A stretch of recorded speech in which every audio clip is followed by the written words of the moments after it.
if he's a good one, please. خلاص ان شاء الله.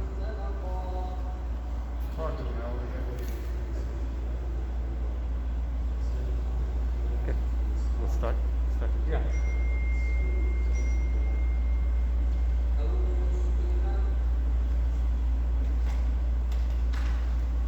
السلام عليكم ورحمة الله.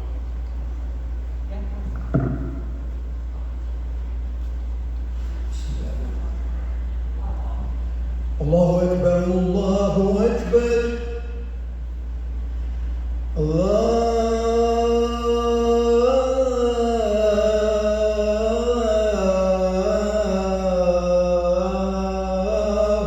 أكبر الله أكبر أشهد أن لا إله إلا الله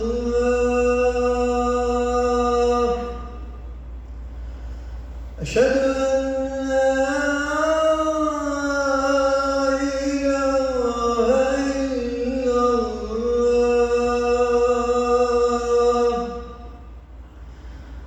أشهد أن محمدًا رسول الله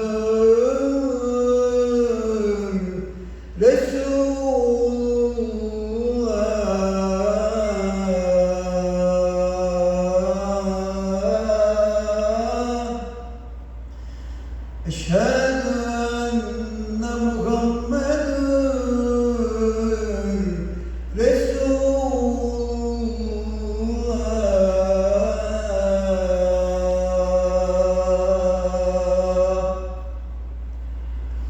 هيا على السلام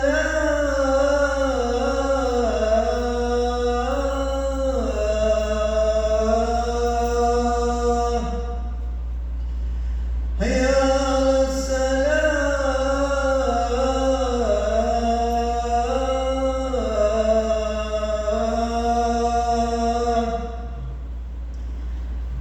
هيا على الفلاح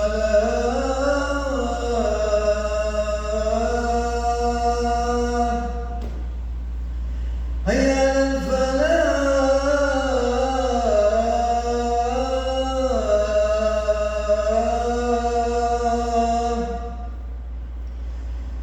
الله أكبر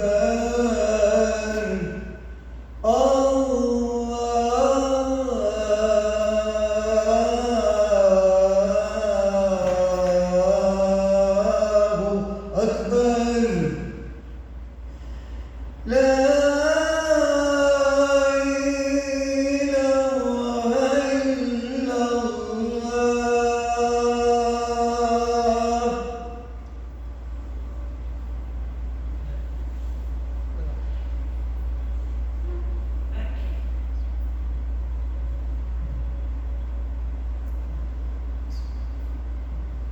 إن الحمد لله نحمده ونشكره ونستغفره ونستهديه ونعوذ بالله من شرور أنفسنا ومن سيئات أعمالنا. من يهده الله فلا مضل له ومن يضلل فلا هادي له، وأشهد أن لا إله إلا الله وحده لا شريك له، وأشهد أن محمدًا عبده ورسوله صلى الله عليه وسلم. أما بعد، فإن أفضل الحديث كلام الله، وخير الهدي هدي محمد صلى الله عليه وسلم. In the name of Allah, the mercy-giving, the beneficent, praise be to Allah. Praise be to Allah who has blessed us with the greatest blessing ever, that is to make us Muslims. ومما زادني شرفا وطيبا وكدت بأقمص أتأ الثريا دخولي تحت قولك يا عبادي وأن سيفتح مدني نبيا. The greatest blessing that Allah subhanahu wa ta'ala could bestow upon any one of us is to refer to us as his servants. يقول تعالى لن يستنكف المسيح أن يكون عبدا لله ولا الملائكة المقربون، ويقول تعالى وعباد الرحمن فأما بعد يا عباد الرحمن. Beloved brothers and sisters, when we read the Quran, verse after verse, Allah is building our faith and getting us closer to Him, teaching us how to be better Muslims, how to be more mature in our faith, how to be more supportive to our brothers and sisters and our family members. And in one chapter, Allah starts with something that is very strange. it seems way out of context. Where Allah subhanahu wa ta'ala says, غُلِبَتِ الرُّومُ وَهُمْ فِي أَدْنِ الْأَرْضِ وَهُمْ مِنْ بَعْدِ غَلَبِهِمْ سَيَغْلِبُونَ. The Muslims in Mecca, being persecuted, they need the support and aid of Allah. They're working together to help each other. And then Allah reveals a chapter called the Romans. And suddenly Allah says the Romans, the Christian dynasty that's in the Roman Empire, has been defeated by atheists. And in a few years, they're going to be victorious again. We are Muslims. We're in Mecca. We're persecuted. What do we care about Romans all the way in the Roman Empire and Christians that are being won or defeated? Who cares about their victory?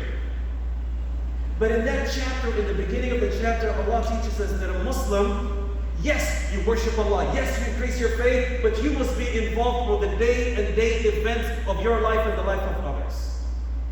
As a Muslim, you should be aware of politics. As a Muslim, you should be aware of what's happening in the world. As a Muslim, you should be caring about what happens in schools, what happens in education, what happens in families, socially, financially, economically. You should know all of that. And that is why even though the Muslims were so little and so few and persecuted in Mecca, and they care about themselves, and the Prophet ﷺ, Allah says, by the way, breaking news, the Christians, the Roman Empire has just fallen and been defeated, and in a few years again, they will be winning. Why am I saying this? Because today we're going to talk about something that we as Muslims don't have time to talk about it or acknowledge it or even know that exists. And so you guys are going to say, we came here to hear verses about Salah and Sawm and fasting. Why are you talking about this? But a Muslim should always be involved in the day-to-day. So what am I talking about? I'm talking about one of the biggest taboos that we have. It's a subject that we as Muslims, we can talk about everything. As Muslims, when we sit, we'll talk about everything and anything. Politics, we will talk about everything. Geography, we'll talk about everything. Country, everything. Actually, we think we know everything more than anybody else. If I say Trump, you guys are going, oh, Trump, he did this. Biden, he did this. The Olympics, no, the Olympics, they did this. We are experts in everything. But there's one subject that's taboo to us. And it's called mental illness. I could have a son, I could have a daughter that's going through a very difficult situation, and I know it and I see it, but if you dare tell me that my son has mental issues, I will kill you. No, we don't have mental, everything is perfect, we're good. And I see with my eye that my son is not acting properly, my daughter is not, there's something wrong, I know it, I feel it, but we never mention the word mental illness. I can say I have cancer, I have COVID, no problem. I have diabetes, I have blood pressure, whatever it is. But we are so afraid of the word mental illness. And the more we don't talk about it, the more it grows in our community. I'm going to tell you why I'm speaking about it. About 3.5 years ago, one of my cousins, she has a PhD in psychiatry in Michigan. And I like to talk to her.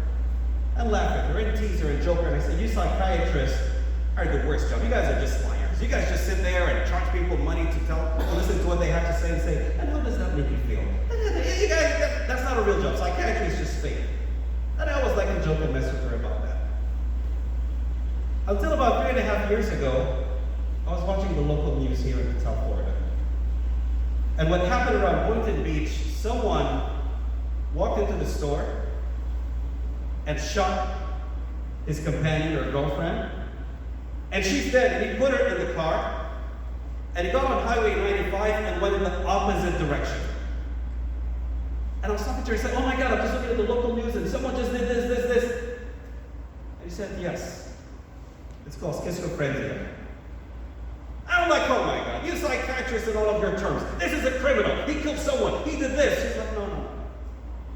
For him to kill someone and act normal and pick them up and put them in the car and go in the opposite direction and do this and 3 other cars and then he dies, this is a typical case of schizophrenia. And you know what? It probably happened in his family before, but nobody addressed it or helped it. I'm like, you psychiatrists are just liars. This is a crazy criminal. The next day, in the local news, they had a meeting with his grandmother that called the cops on him a year earlier. And they said that he had that exact case of schizophrenia. But nobody touched it. It's taboo. We don't talk about those cases. And so it elevated and elevated and elevated until he lost his life and hurt and killed about 3 other people, which could be 100% avoidable. To take it a step further, within that same year that this is happening, I've known about 5 Muslim teenagers across the states. And I'm not talking about poor families, I'm talking about wealthy families that have businesses, that their parents are professors in colleges and so on. 5 boys and girls in that 1 year, Muslim parents, praying parents, and their teenage kids committed suicide. Now, to add to the complexity, when I learned about this, I said, I'm going to give a Friday khutbah about it. And so for 2 weeks, I was trying to learn about what is schizo. So I can mention in the khutbah that I did here about 3.5 years ago. And then I was asking about other things. And she said, well, my PhD is in depression. I'm like, depression? Tell me about depression. Because it's easy for me to stand in the minbar and say, if you have belief in Allah, you will never be depressed. Well, guess what? There's a lot of Muslims that are depressed, clinically depressed. A lot of our teenagers are suicidal, boredom right there, and might have already attempted, and we're not even acknowledging that it happened. Full denial. And I asked her, so why did you get your PhD in depression? And she said, my favorite actor is the funniest American actor ever. His name is Robin Williams. And he actually didn't live too far from them in Michigan. Robin Williams would make you laugh about everything and anything. Funniest guy ever. Movies, TV show, stand-up comedy, whatever you name it. The funniest guy ever. And he's a multimillionaire. And his parents, before he became an actor, were multimillionaires in Michigan. He called his wife one day and said, I'm going to commit suicide.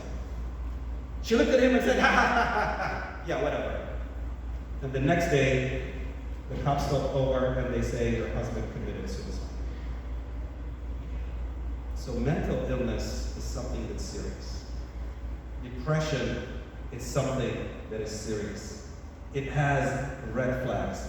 Our husbands, our wives, our kids could be smiling in our face the way Robin Williams not only laughed and smiled, but made millions of people laugh.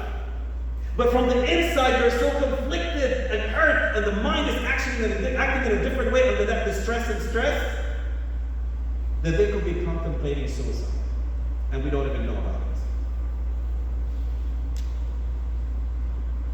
So it took me 2 weeks to prepare the Friday khutbah about depression and mental illness and stress. And I said, this Friday I'm going to give it. And on Wednesday, something crazier happened that Wednesday. It happened to be February 14th, Valentine's Day. What happened? A child with a lot of mental stress and illness went down to Stoneman Douglas and just started shooting kids left and right.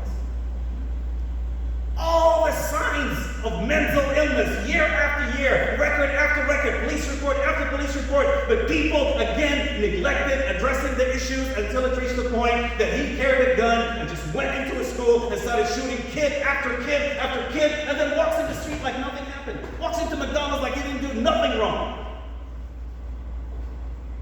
The red flags were there, but just like a lot of us, we ignore it. We don't talk about it. Brother, if you believe in Allah, you will never have depression. If you believe in Allah, then you never just believe in Allah. You say that to someone that has cancer? No! Go seek medication and heal yourself and see a doctor and let's see what we can do about it. In front of us, I have one of my favorite cardiologists. If I have heart problems, yes, I'm going to pray and do qiyam and depend on Allah, but what am I going to do? I'm going to be calling him day and night. I'm like, brother, hey, help me. I need a tune-up. I need a fix. My muffler is not working correctly. But when it comes to mental illness, we hide our heads like it doesn't exist. And on that Friday, I gave it and was more empowered because 2 days before that, Stoneman Douglas happened.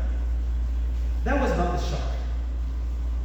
The shock is after I gave the khutbah, a couple of brothers that prayed with us. One of them came up to me and said, Brother Bashir, thank you so much for speaking about this. Because 3 years ago, I was going to commit suicide. And I went into this facility. And I'm sitting there like, this is a brother that prays with us, that's always smiling and happy. And, and he just opened up and talking, and I'm just like, it took me into shock. And then another brother grabbed me in, can we have a support group? Can we do this? And then a sister came up to me and said, since Wednesday, which is 3 days before that, my daughter, she was in Stoneman Douglas, and she hasn't come back home, and she's with her friends, and for the last 3 days they're crying, and I'm like, wow, this is worse and more serious than I thought, and we are in greater denial than we should be in. Mental stress and mental illness is a serious problem, my brothers and sisters. And there is a million ways to heal it, but number one, you have to acknowledge it. When my son suddenly is not acting normally, I need to be able to acknowledge it, to realize it, to address it. The mind works differently between different people. I can get you twin sisters, age of 25, same father, same mother. One of them grew up in Sudan, one of them grew up in Boca. The one that grew up in Sudan, both of them weighed 160, just giving you a scenario, and they gained 50 pounds. The one that lives in Sudan, if I said, oh my God, 50 pounds, you got fat, she's gonna look at me and start laughing. Because in Sudan, when you gain weight, it means, okay, I'm at that age, I'm ready to get married. I look beautiful. You're more appealing that way to men. You're more appealing as a bride. So if I tell her you got fat, she's going to look at me and say, thank you, Brother Bashir. God bless you. That's the most beautiful thing that I heard. And now the girl, the twin sister, same father, same mother, same everything, that grew up in Boca, if I look at her and say, oh my God, 50 pounds, you got fat. Ooh. I'm trying to be funny about it. But psychiatrists will tell you there's something called bulimia and anorexia and eating disorders and how your child will eat in front of you, but they'll go to the bathroom and throw it up, and it's a disease and it's an illness, and some people commit suicide just because of a simple word like that. You have gained so much weight. We need to be more sensitive. We need to listen a little bit more carefully. As parents, we love to preach to our kids, do this, do that. Which is good. There's a time to preach and discipline and talk to your kids.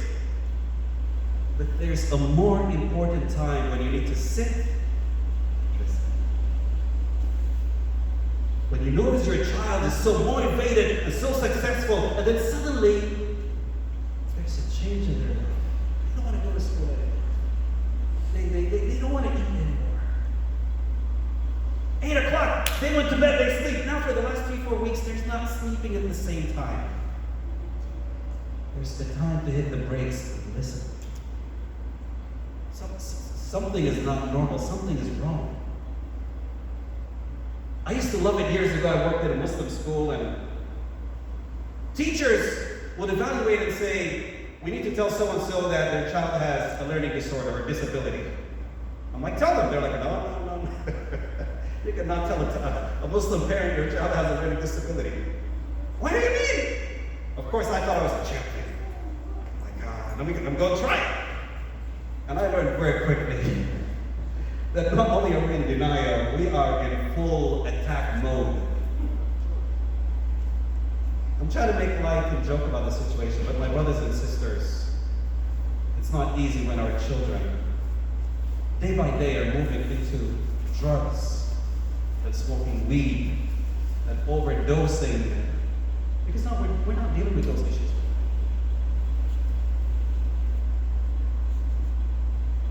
We're not dealing with those issues with them. We're not even speaking about how many times have you been to a khutbah where the imam talks about depression and let's get to analyzing it and we need to fix it, and nobody does. And the numbers in the background are increasing and increasing and increasing, and we need to be more sensitive. We need to know that one person reacts one way, the other person reacts that way. Just like I said, I can go to a girl and say, you gained weight, and she say, thank you, God bless you, and the other one, it might affect her severely. And there are other things that our children go through that we need to learn to listen. I'm begging you as parents, I'm begging you as imams, I'm begging you as uncle and aunt to be able to sometimes just sit and listen, even though you're disgusted by what you're going to hear.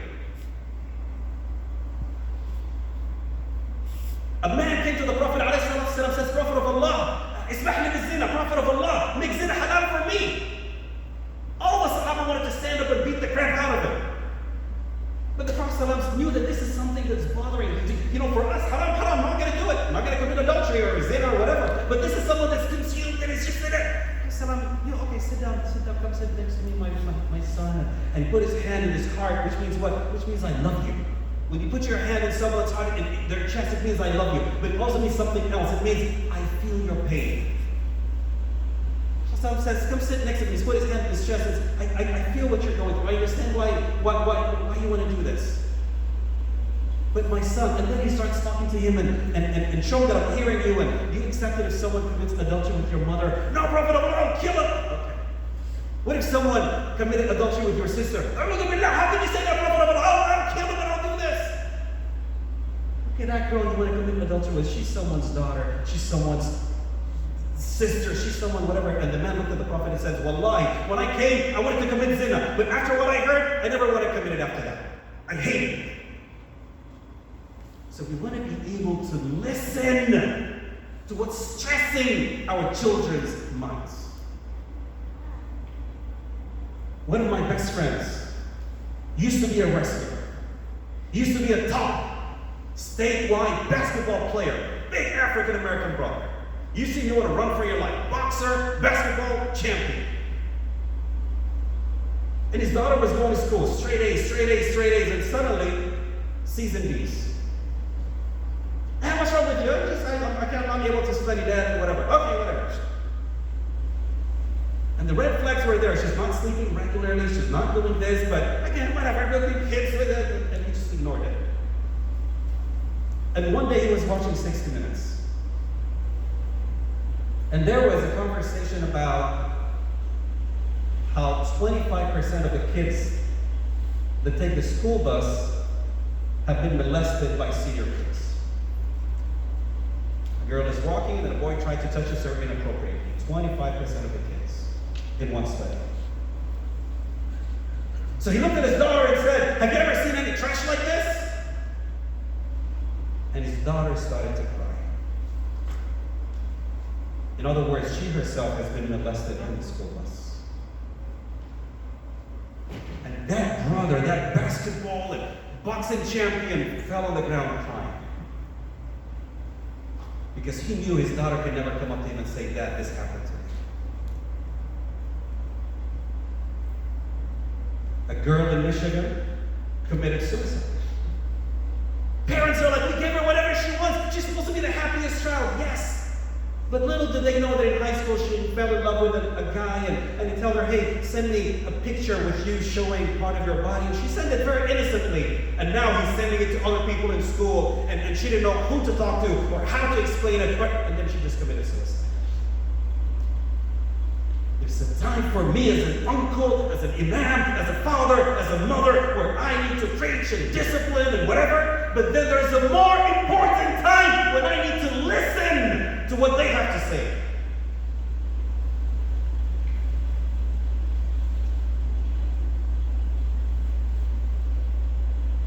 You have a child that's doing very good in school and suddenly they're doing terrible. When they're in this, when they suddenly drop out of it. When they're sleeping regularly and suddenly they're not sleeping. When they're talking and it's coherent. When you're suspicious that maybe they're smoking something. That's your red flag right there. Address the mental stress and the mental issue. And if you need help with it, get it. There's nothing wrong with it. If I have COVID, I am not staying home. I'm running to the hospital with a mask, without a mask. I'm going to say, admit me right now. If I get a heart attack, I'm not going to sit there and say, no, it's embarrassing. What are people going to say about me because I got a heart attack? I don't care what you say about me. I'm going to call 911, be there in the hospital, do surgery on me right now. And if I have mental illness, I'll be the first one to Google psychiatrists next to me and get the help and support that I need for myself or my family members that need it. It's better than seeing my successful son or daughter destroying their life right in front of me and possibly even committing suicide. Again, people process information differently. There are certain things that upset you that don't upset me. And there are certain things that upset me, or do not upset me, or do not affect me, but upset you. Remember a few years ago, there was a book news about this Muslim student, an amazing Muslim student, going into medical school, straight A's, honors, and he's in third year of medical school and stuff, doing very good. And then one day they find him hanging by the door. And the father looks at it in the police report, and the father's like, yep, they're jealous of him, and they hung my child. Somebody executed and killed this child. And the police look at it and say, no, this is suicide. There's no way this is suicide. Look at the height, look at the angle. So when we hear it in the community, we hear it in the masjid, it's like, the father sounds right. This child was executed, was killed. His other students were jealous or whatever it is, but they killed his son.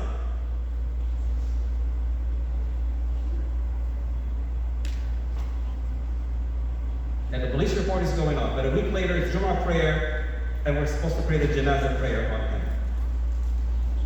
And as Allah's my witness, we went to the masjid. I went a little bit earlier. We had an imam, wonderful imam. I love chatting with him. Very nice imam.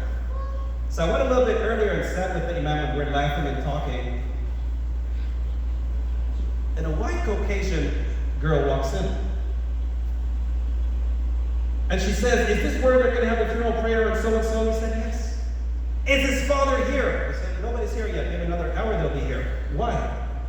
His father killed him. His father did this to him. His father did that to him. We're like, oh, calm down. What's going on? She said, well, his son loved me so much. And he said he would marry me. And he wants to be with me. And the father said, no, over my dead body. And the son was trying over and over. And then finally he said, if I don't marry her, I will commit suicide. Well, guess what? He did it. And me and the imam are like, whoa, okay, this is out of our pay. Please calm down. If you need to leave, I don't think this is the right time to discuss this, but we'll get the message across. Sorry. So again, people process emotions differently. People process things differently. Don't just throw a generic answer. Oh, you believe in Allah, you'll never be depressed, you'll never have mental illness, go pray, you'll be okay. How come you don't say that when I have a heart attack? How come you don't say that when I have COVID? When I have COVID, do you say, go pray to Allah and you're going to be okay? Or do you say, you need iron, you need vitamin this, you need to get your shots, you need to go there. It's a big issue that we have in our community, my brothers and sisters, and we need to face it head on. Otherwise, the numbers are going to be increasing. The drug dependency, because they don't know how to deal with that stress. Either they're going to take it on their bodies, or commit suicide, or stress themselves out, or start smoking weed. Because they're told by other people that's the best way to relieve their stress. And all of those are just going to complicate it more and more and more, unless you and you and you and I say, no, we have a mental illness problem. How can we fix it? How can we deal with it? أقول هذا القول واستغفر الله العظيم لي ولكم في كل ذنب فاستغفروه.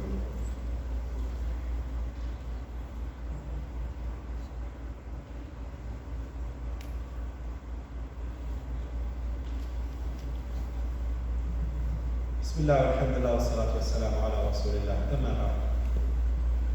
Beloved brothers and sisters, I was doing my research, and again, I'm not a psychiatrist or psychiatrist, so when I say research, it's not something that big. It's just based on what I can find easily.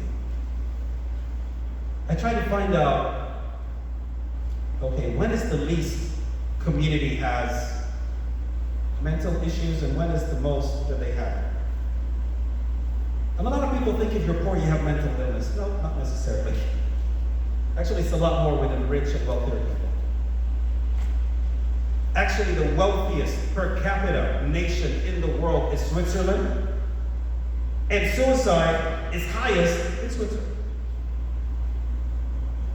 So don't think because I bought all those games for my children, I bought all of this, and I got it. No. It has nothing to do with your income. But what I found is the least time of any mental stress or mental illness or suicide attempts was the time of the Prophet ﷺ. And we're almost out of time, so I'm going to summarize it very quickly. So I tried to find what was so different about them. How many attempts of suicide happened in 23 years among the Muslims? You're talking about hundreds of thousands of Muslims. In 23 years, how many attempts of suicide happened? And how do they deal with it? Reading all the books of hadith, and I found one time. So what caused it and how was it dealt with? It was after the Battle of Uhud.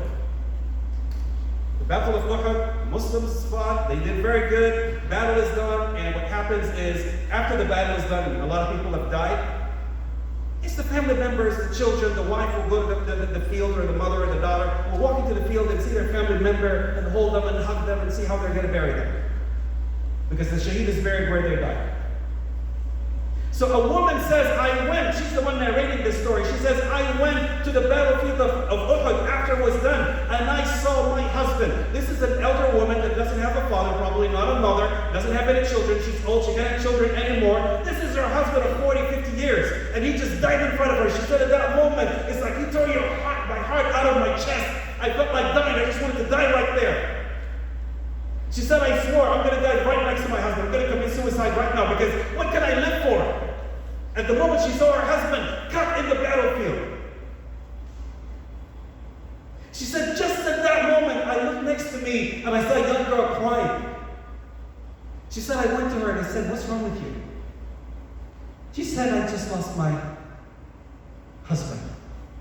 She said, okay, I told myself, I'm going to help her, I'm going to counsel her, just to stop crying, and then I'm going to take my soul. I'm going to take my life after that. She said, when I started to comfort her, we found another old woman crying over there. And both of us went to her to comfort her and said, hey, what's wrong with you? She said, I lost my son! This is my son! How am I going to live without my son? And then the both of them started to counsel her. Little by little, she said, the one thing that took my hurt away was the support of others. So how do we deal with mental stress and mental illness? We need to have a support group. Whether I'm going with having lost my business, or going through a divorce, or loss of my son or my daughter, or loss of a family member or someone that is dear, I need a support group. If I stay by myself, the mind will play games with me. How can I heal it? I need brothers and sisters that I will support and that will stand next to me and support me. So always have a support system. Always have a father or a mother or a brother or a cousin or a good person, a good sister, a good brother that you trust, that when you go through hardship, you say, come sit next to me. I'm going to tell you what I'm going through. You better help me. Or shut up and support me. But no lecturing. Don't give me no speeches. You're here to support me today. And tell them what you're going through. The second thing, my brothers and sisters, is to know that this world is a test, is a competition. This is the problem with a lot of us. A lot of us think this life is it. If I have a business, I have to succeed. I have to be making more and more and more every day. If I have a job, my job has to grow and grow every day. My income has to grow. I have to get married, have children, more children, grandchildren, whatever. If anything goes in the wrong direction or a different direction, oh my God, my life is collapsing. How am I going to live? How am I going to... No. How many of you guys play sports or watch sports? I don't know if you watch soccer, for example, how many times, whether you're Liverpool or Manchester United or Italy or a Messi fan or a Ronaldo, whoever your top player or top team is, in the last 10 games, have they won all 10 of them? Absolutely not. They win a game and you're like, yes! And the next game they're doing good, and the last minute they lose it, it's like, next time we're going to get them. And that is what life is to a Muslim. Life is not an upright. It's one day I'm getting married and things are going good, and the next day I have marital problems, and then I have children and I'm so happy, and the next day my children are going through problems, and then I get a job, I'm making a lot of money, and the next day I lose my job and I'm losing money. It's the roller coaster that goes up and down, just like you do with your games and your tournaments. So you need to know and see this dunya for what it is. It's a test. It goes up, goes down, goes up, goes down. When it goes up and it goes down, you stay stable. You stay stable. That's why when you have full faith, you don't know what depression is. You don't know what bipolar means. Bipolar people suddenly get angry. Something that happened. I don't know what that means. Because of the third thing. What's the third thing? Everything happens by the permission of Allah and Allah is Hakim. Allah is wise. Say it again. Everything happens by the permission and knowledge of Allah, and Allah is all wise. Do you think if there's a fire, your mother will take you and throw you in the fire? Absolutely not. And if my mother acts like she's going to throw me in the fire, I know there's something good, or there's a surprise, or there's something in there. So when Allah gives you what you want, it's because He loves you. And when Allah doesn't give you what you want or when you want it, it's because He loves you. Suppose I have very high level of diabetes. If I ate one more candy, they have to cut my foot off. And I go to my father and say, Dad, next to the cash register, those people are criminals. They put the Skittles and the candy, so your kids find it right by the cash register. Alhamdulillah, you survived the whole store, and right as you're walking out, your kids are pulling Baba Skittles, chocolate, Milky Way, Snickers. You thought you didn't have to buy it, but now by the door, they're hiding it there for you. So I go to my dad and say, Dad, I want Skittles, I want Snickers. Of course he loves me, but he says, no, I'm not going to buy it. Why, Dad? You don't love me? I thought you loved me. And Dad in his heart is saying, it's because I love you that I'm not buying it for you now. It's because I love you. You have diabetes. They're going to cut this foot off if you eat one more gram of sugar. So why is a Muslim never depressed, and why is a Muslim never bipolar? Because if I'm asking for a girl and I marry her, and Allah made it easy after istikhara, it's because it's good for me. And if I'm chasing this girl and oh my God, I love her so much, and she's so beautiful, and she's so whatever, and they slam the door in my face. Alhamdulillah, if I married her, it would have been the worst thing. Allah knows, I don't know. So I'm going to find someone that's a million times better than her. I go to work and I get fired from my job, Alhamdulillah. Allah has a better job lined up for me. I have a brother that wanted to open a restaurant during COVID, and he said, there's no way I'm going to succeed in COVID, and that is impossible. Brother, try and open it. MashaAllah, now his restaurant is doing so good, he's like, man, the best thing that happened to me and my business is COVID.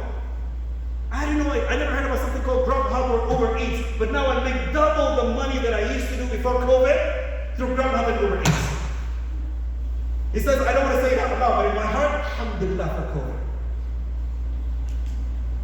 So brothers and sisters, whatever happens by the knowledge of Allah, the wisdom. What's the worst thing that could happen? Is someone that you love so much dies. The scholars say, if somebody that you love died, thank Allah. How can I thank Allah? Because if they were bad and lived longer, they would have committed more sins. Maybe they were good. If they were good and lived longer, they might have went in the wrong direction. So Allah knew this is the best time to get. Allah is Hakim. So to comfort our minds and comfort our children and comfort people that are going through mental distress, number one, make sure you have a support system where you can open up and talk about whatever you're going through. And that's one of the biggest things is we don't have brothers and sisters we can trust. You need to find those people and hold tight to them. Right now, if I went down the street and I got addicted to cocaine or smoking weed, can I tell anybody? I can't. I don't have anybody to talk to because if I say this, oh, Imam Bashir, you smoke this stuff, everybody's going to judge me. But you need to have that brother, you need to have that sister, you need to have that family member that you can open up and talk about anything. That's the first thing, is that support system. Build it. Number two, no medical dependencies. No over-the-counter or weed or smoking. It's the worst thing ever. One of the people that I was helping a family with, because Muslim families, it's not easy to go to a psychologist, and you have to do month and month of conviction and try to convince them. Finally convince them. Finally the child goes to a Muslim psychiatrist. And the first question he asks the child is, do you smoke weed? And the mother is like, no, of course my son doesn't smoke weed. And he said, yes, I do. And he says, because the psychotic, now I'm learning all those big words. is because the psychotic case you're going through is elevated to weed. You see it in the movies, but it happens to some people. That weed that we want to legalize, I don't care if you think it's halal or haram, that's up to you. I'm not a mufti. All I'm saying is there's some brains that it elevates psychotic cases in it. You hear someone say, I was driving, there's somebody driving behind me. Psychotic case. My phone, there's always someone tapping my phone. You know that car? That blue car is always going behind me. This is okay, that. What elevates that? Smoking weed. So number one, support system. Number two, if you have any chemical dependencies, I'm begging you, move them to the side. Some people say we have pain. I have back pain, I have to take this. They're abusing medication, they know they're abusing it, they know it's illegal. For the brothers, next Friday before Jummah, here's a free offer. I give the best massages, brothers. If you have back pain, foot pain, anything, come an hour early, I will give you the best massage, free of charge. Whatever pain you have will go. Better than weed, better than all those pills that you have to take. Just please, I'm begging you, no chemical dependencies. You don't need to be happy by drinking something or smoking something. You need to be happy from your heart. So sorry, I went way beyond. But I'm just dealing with someone that just committed suicide a few days ago. So that's why it's a very real subject to me. And case after case of Muslim child that could have been avoided. After the Muslim child commits suicide, the friends, the neighbors, and the masjid come and say, we knew he had mental illness. Did you tell the parents? No, the parents are going to say, well, how dare you say, how child have mental illness? The father and the mother, we knew there was something wrong. We knew there was something wrong. Did you do anything about it? No, we didn't. So brothers and sisters, we're not psychiatrists, we're not psychologists, but if you notice something with one of your friends that is abnormal, they're getting straight A's, and suddenly they're failing school. They love to go to school, and suddenly they hate school. They used to sleep normally, suddenly for a week or two they're not sleeping. They think someone is always watching them, or someone is always tapping them. They were so friendly to you, and suddenly they're abnormally. Teenagers get a little bit rebellious, but suddenly they're abnormally arguing and defensive and whatever. You look at their eyes and there's something with the color of their eyes. There's a spark. This is not a normal eye. This is someone that, maybe there's something chemical. When you notice those things, don't wait. Don't preach. This is not the time to lecture. This is not the time to say, fear Allah and pray and listen, and I told you, and you have to listen to me. This is where you need to sit down and say, son, daughter, friend, I want to support you. How can I help you? This is where you need to talk to a counselor, a psychologist, a psychiatrist, a school counselor, and say, my daughter, my son, my niece, my nephew, someone in our community was doing ABC and now they're doing XYZ. How can I support them? And if we don't deal with it head on as a community, the numbers are only going to increase. Some of you have degrees in all those different sciences that I have no idea about. All that I said, I'm just trying to say we have a problem. But some of you know those people that can help us, that can support our community, that can teach the parents what we need to look for. Share it with the board members so we can put it in our Facebook. And talk to the other masajid and talk to the other imams and say, hey, this is a problem that we have. We're not dealing with it. If you have COVID, oh my God. Try walking into the masjid right now without a mask. So look how many people are going to slap you. Wearing the mask, here's a mask. If you have cancer, we know, but no, you need to do this and check this and this kind of. If you have high blood pressure, no, don't eat salt, don't eat this, cut this, eat more veg. What if I have mental illness? We need, as a community, to have a support system. We ask Allah subhanahu wa ta'ala with His beautiful names and His beautiful attributes to protect us and protect our children. Allah subhanahu wa ta'ala, give us comforts in our mind, give us comfort in our health, give us comfort in our brains, give us comfort in our stress, Ya Rabbil Alameen. That whether we go through hard times or soft times, Ya Rabbil Alameen, we always depend on you 100%, Ya Rabbil Alameen. Allah subhanahu wa ta'ala should protect our children. Give them the best of faith, give them the best of health, give them the best of wealth, give them the best of iman. Make them our pride and joy in this world and the hereafter, Ya Rabbil Alameen. Allah subhanahu wa ta'ala protect our parents. If they're alive, allow us to honor them the best that we can honor them, Ya Rabbil Alameen. Allow us to honor our parents the best that we can honor them, Ya Rabbil Alameen. Raise them to be the best, and if they have passed away, shower your mercy upon their graves. Any of our parents or family members that have passed away, shower your mercy upon their graves, Ya Rabbil Alameen. Allah subhanahu wa ta'ala, anyone that's going through a hard time, relieve their hardship. Anyone that's struggling with their business, relieve their stress. Anyone that's going through a mental challenge, Allah subhanahu wa ta'ala comfort them through it. Anyone that's going through death, Allah subhanahu wa ta'ala relieve them of all of their debts. Anyone that has committed sins, forgive us for all of our sins and shortcomings. Any one of us, Ya Rabbil Alameen, that is in need of anything that only you can provide, and you're the only provider that we have, provide us the best in this dunya, provide us the best in the akhirah. وآخر دعوانا الحمد لله رب العالمين. ربنا لا تدع لنا ذنبا إلا غفرته ولا هما إلا فرجته ولا كربا إلا نفذته ولا حاجة من حوائج الدنيا والآخرة هي لك رضا ولنا فيها صلاح إلا عبدا على قضاء وسلطة برحمتك يا أرحم الراحمين. وقوموا لصلاتكم يرحمكم الله.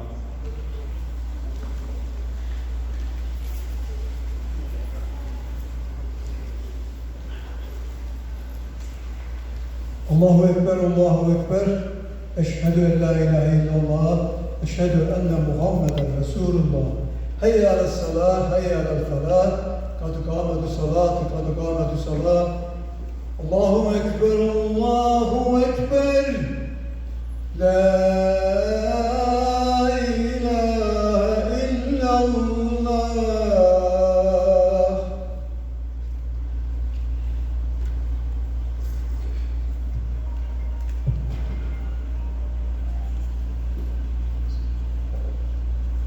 الله أكبر.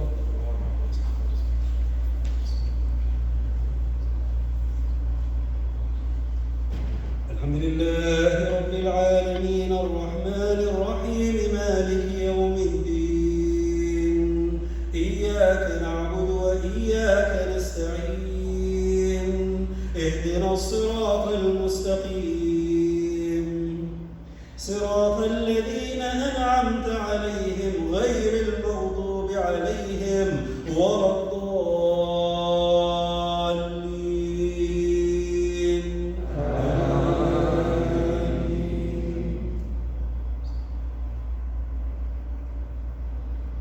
آمن الرسول بما أنزل إليه من ربه والمؤمنون كل آمن بالله وملائكته وكتبه ورسله لا نفرق بين أحد من رسله وقالوا سمعنا وأطعنا غفرانك ربنا وإليك المصير. الله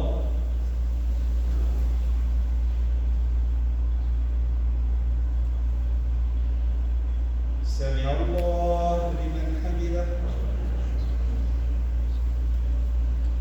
الله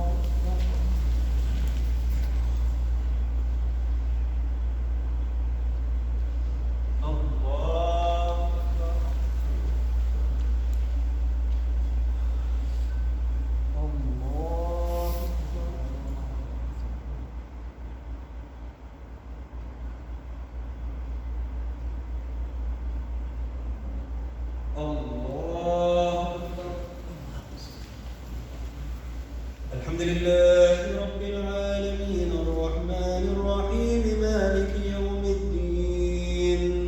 إياك نعبد وإياك نستعين. اهدنا الصراط المستقيم صراط الذين أنعمت عليهم غير المغضوب عليهم ولا الضالين.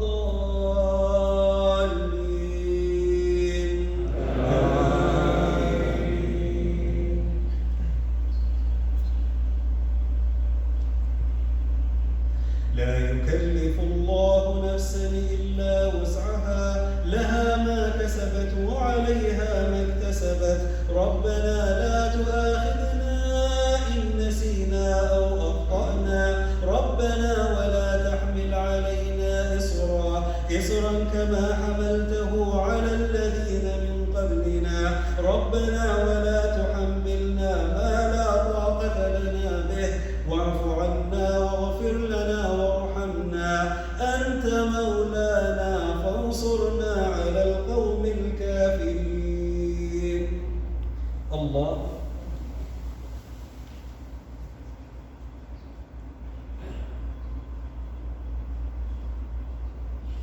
سمع الله لمن حمده. الله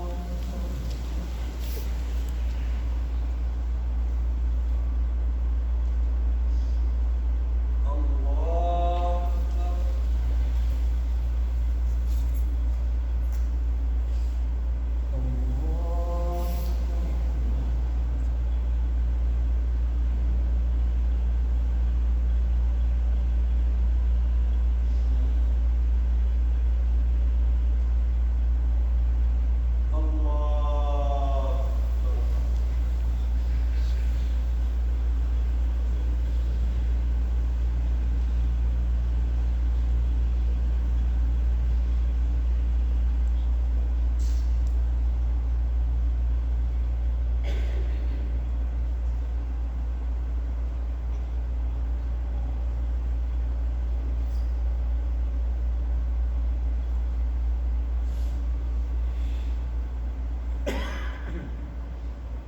السلام عليكم ورحمة الله. السلام عليكم ورحمة الله.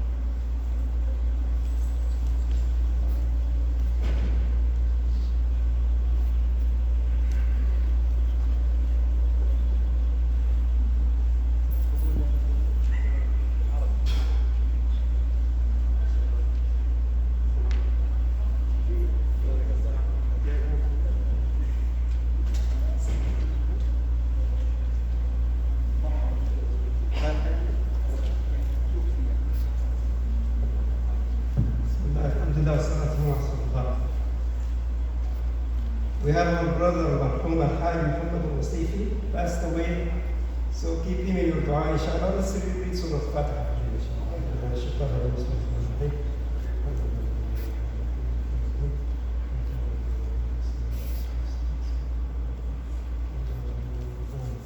May Allah inshallah take him to paradise. Jazakumullah khair.